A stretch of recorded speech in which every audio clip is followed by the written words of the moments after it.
siang pemirsa, gelombang aksi massa kembali mengguncang kota Jakarta dan sejumlah daerah di Indonesia. Ribuan mahasiswa, buruh, hingga masyarakat umum turun ke jalan menolak kenaikan tunjangan anggota DPR. Aksi ini meluas hingga menimbulkan kerusuhan dan penjarahan. Berikut laporan selengkapnya. Patung Iron Man sudah berhasil dibawa.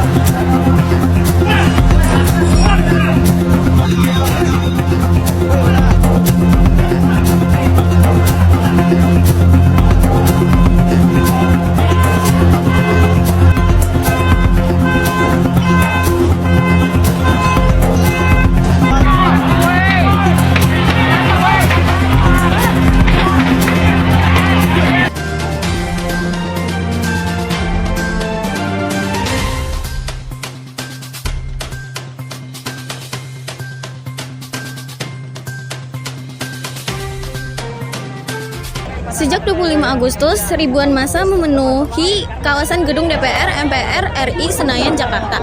Aksi ini dipicu karena rencana kenaikan honor pejalan luar negeri dan anggota dewan. Kebijakan tersebut dinilai tidak peka terhadap kondisi rakyat. Mahasiswa, serikat buruh dari berbagai daerah turut bergabung. Mereka menuntut kenaikan upah minimum, penghapusan sistem outsourcing, dan juga pengesahan UU perampasan aset. Massa juga mendesak revisi Undang-Undang Pemilu jelang 2029. Namun, aksi damai di sejumlah wilayah berubah ricuh. Di Makassar dan Surabaya, massa terlibat bentrok dengan aparat. Sementara di beberapa kota, rumah anggota parlemen dan gedung pemerintahan menjadi sasaran amuk massa. Toko-toko dan fasilitas umum tak luput dari penjarahan. Berbagai faktor mendorong aksi semakin luas, yaitu kebijakan tunjangan DPR, desakan buruh, tuntunan mahasiswa, hingga dorongan reformasi sistematik. Perasaan ketidakadilan sosial ekonomi memperkuat kemarahan publik. Pemerintah telah menetapkan tenggat hingga 5 September bagi DPR dan lembaga terkait untuk menindaklanjuti 17 tuntutan massa. Hingga malam ini aparat masih berjaga ketat, sementara demonstran memilih untuk bertahan sehingga ada kepastian jawaban. Oke, sekarang kita tanyain ya ke yang ngeliat demonya nih. Hai Kak. Hai. Bisa diceritain nggak Kak, kayak hari ini tuh suasananya gimana? Jadi suasana demo untuk hari ini lebih lumayan ramai dari biasanya. Jalanan penuh banget sama mahasiswa dan buruh. Ada yang bawa-bawa spanduk, ada yang teriak-teriak soal DPR, dan katanya sih soal tunjangan sama upah. Kadang suasananya juga panas, apalagi pas sudah mulai dorong-dorongan sama polisi, suasananya langsung berubah jadi tegang. Oke. Yang paling mencolok nih dari demo hari ini tuh apa Kak kira-kira? Yang paling mencolok sih pas masa udah mulai marah-marah gitu ke DPR atau yang lain-lainnya, polisi gitu.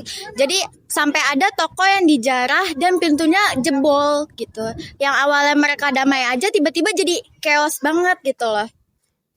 Kalau menurut Kakak nih, kenapa sih banyak orang yang mau turun ke jalan? Terus gimana pandangan Kakak soal tuntutan mereka?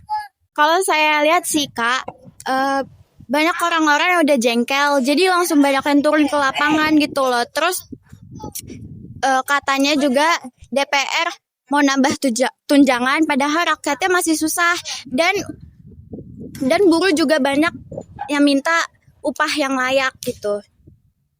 Oke, makasih ya Kak. Ya. Pemirsa, demo DPR 2025 bukan lagi sekedar hanya protes atas tunjangan, melainkan menjadi simbol ketidakpuasan publik terhadap sistem politik dan kesejahteraan. Namun, kerusuhan dan penjarahan yang menyertai aksi menuai keprihatinan. Publik kini menunggu langkah pemerintahan untuk meredam situasi.